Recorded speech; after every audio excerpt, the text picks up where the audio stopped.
সম্প্রতি মহারাষ্ট্রে এনসিপি পার্টিটাকে ভেঙে টুকরো করে দিয়েছে বিজেপি। বিজেপির লোটাস অভিযান আপনারা জানেন, যে কোনো রাজ্যে ক্ষমতায় যেতে না পারলে সেখানে নেতামন্ত্রীদের কিনে সরাসরি সেখানে বিরোধীদের ধ্বংস করে দেওয়া হয়। তো এটা নিয়ে খুব আনন্দ করছেন বিজেপির সমর্থক অন্ধভক্তরা। আমার মনে হয় যে তাদের লজ্জা লাগা উচিত, যাদেরকে সারা বছর খিস্তি গালাগালি করা হয়, দুর্নীতিগ্রস্ত বলা হয় বিরোধীদের, সেই বিরোধীদেরকে আবার দলে টানার পরে কি পরিস্থিতি হচ্ছে। এই নিয়ে আপকা রিপোর্টার, আমাদের বন্ধু চ্যানেল, তারা একটি খুব সুন্দর নাট্যরূপ দিয়েছেন। ভিডিওটি ব্যাপক শেয়ার করুন এবং সম্পূর্ণ দেখুন। আমার চ্যানেল বং নিউজ লাইভ অবশ্যই সাবস্ক্রাইব করুন। देखा भाई साहब, महाराष्ट्र में खेला हो गया। अजीत पवार ने एनसीपी को तोड़ दिया और वो बीजेपी सरकार में उप मुख्यमंत्री बन गए हैं। इसमें तुम लोगों के लिए खुश होने वाली कौन सी बात है यार? उल्टा तुम लोगों को तो शर्म आनी चाहिए। क्यों? हमें शर्म क्यों आए? अबे अजीत पवार, छगन भुजबल जैसे नेताओं को कल तक तुम लोग भ्रष्टाचारी बताते थे, उन्हें जेल में चक्की पिसवाने की बात करते थे। अब तुम लोगों को उन्हीं के समर्थन में नारे लगाने पड़ेंगे, उनके स्वागत में दरी बिछानी पड़ेगी। क्या जिंदगी हो गई यार तुम लोगों की। पहले कई साल तक ऑपोजिशन को गालियां दोगे, विपक्षी तो चोर हैं, विपक्षी तो लुटेरे हैं, विपक्षी तो देशद्रोही हैं, और फिर मोदी जी उन्हीं विपक्षियों को बीजेपी में शामिल करवाकर मंत्री, मुख्यमंत्री, विधायक और सांसद बना देते हैं। और तुम लोग अगले दिन से फिर चिल्लाने लग जाते हो, विपक्षी तो चोर हैं, विपक्षी तो लुटेरे हैं, विपक्षी तो देशद्रोही हैं। कोई स्टैंड, कोई विचारधारा बची है तुम लोगों की जिंदगी में? भाई साहब, ये राजनीति है, राजनीति में ये चलता ही रहता है। अगर राजनीति में यही सब चलता रहता है, यही सब चलाना है, तो लोगों का बेवकूफ क्यों बना रहे हो? अपना असली चेहरा जनता को क्यों नहीं दिखाते? याद है 2011-12 का दौर, मनमोहन सरकार के ऊपर एक के बाद एक घोटालों के आरोप लगाए जा रहे थे।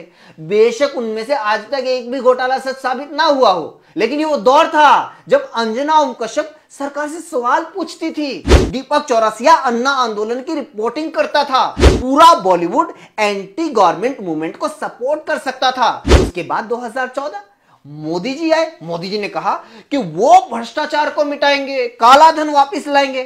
फिर क्या हुआ? उसके बाद क्या होता है? खबर आती है एक दिन कि फलाने नेता के घर ईडी और सीबीआई पहुंची, और उसके कुछ दिन बाद खबर आती है कि फलाने नेता ने तो बीजेपी ज्वाइन कर ली। यानी जिन नेताओं को बीजेपी भ्रष्टाचारी, चोर, लुटेरा बोलती थी, उन्होंने बीजेपी की गंगा में डुबकी लगाई और सारे पाक पवित्र हो गए। अजीत पवार, छगन भुजबल, हसन मुशर्रफ, ये तो नए नाम हैं। इससे पहले हेमंत बिस्वा शर्मा असम की कांग्रेस की तरुण गोगोई सरकार में मंत्री थे। शारदा चिटफंड घोटाले में सीबीआई ने आरोपी बनाया था। फिर इसके बाद उन्होंने 2015 में बीजेपी ज्वाइन कर ली, और उसके बाद बीजेपी ने उनके ऊपर सख्त कार्रवाई करते हुए उन्हें असम का मुख्यमंत्री बना दिया। शुभेंदु अधिकारी पश्चिम बंगाल ममता सरकार में मंत्री थे। सीबीआई ने शारदा घोटाले में पूछताछ शुरू की। शुभेंदु पर नारदा स्टिंग ऑपरेशन में भी पैसे लेने के आरोप लगे। उसके बाद क्या हुआ? बीजेपी ज्वाइन कर ली, और क्या सख्त कार्रवाई की बीजेपी ने। उनको पश्चिम बंगाल में बीजेपी विधायक दल का नेता यानी नेता प्रतिपक्ष बना दिया। जितेंद्र तिवारी पश्चिम बंगाल, कोयला तस्करी समेत कई आरोप लगे थे। 2021 में तृणमूल छोड़कर बीजेपी का दामन थाम लिया, पाक साफ हो गए। नारायण राणे महाराष्ट्र बीजेपी नेता किरीट सोमैया ने उनके ऊपर आदर्श सोसाइटी मामले में हेरफेर का आरोप लगाया था। सोमैया ने सीबीआई को 1300 पन्नों का दस्तावेज सौंपा था। राणे पर मनी लॉन्ड्रिंग का भी आरोप लगाया था। यह देखकर बीजेपी को इतना गुस्सा आया कि 2019 में राणे को बीजेपी ज्वाइन करवाकर केंद्र में मंत्री बना दिया। बीएस येदियुरप्पा कर्नाटक, येदियुरप्पा पर 2011 में 40 करोड़ रुपए लेकर अवैध खनन को शह देने का आरोप लगा था। लोकायुक्त ने उनके खिलाफ अरेस्ट वारंट तक जारी किया था। उन्हें सीएम पद छोड़ना पड़ा, लेकिन 2013 में चुनाव में येदियुरप्पा के अलग होने से बीजेपी को नुकसान हुआ। उनको वापिस मोदी जी पार्टी में लेकर आए, और 2016 में सीबीआई कोर्ट ने येदियुरप्पा को क्लीन चिट दे दी।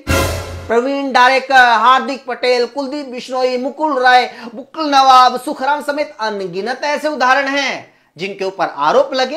एजेंसियों की कार्रवाई शुरू हुई, तुम लोगों ने उनके खिलाफ कपड़े निकालकर सड़कों के ऊपर डांस किया। और अब ये सारे नेता बीजेपी में शामिल होकर कट्टर देशभक्त, कट्टर ईमानदार और धर्म के रक्षक बन गए हैं।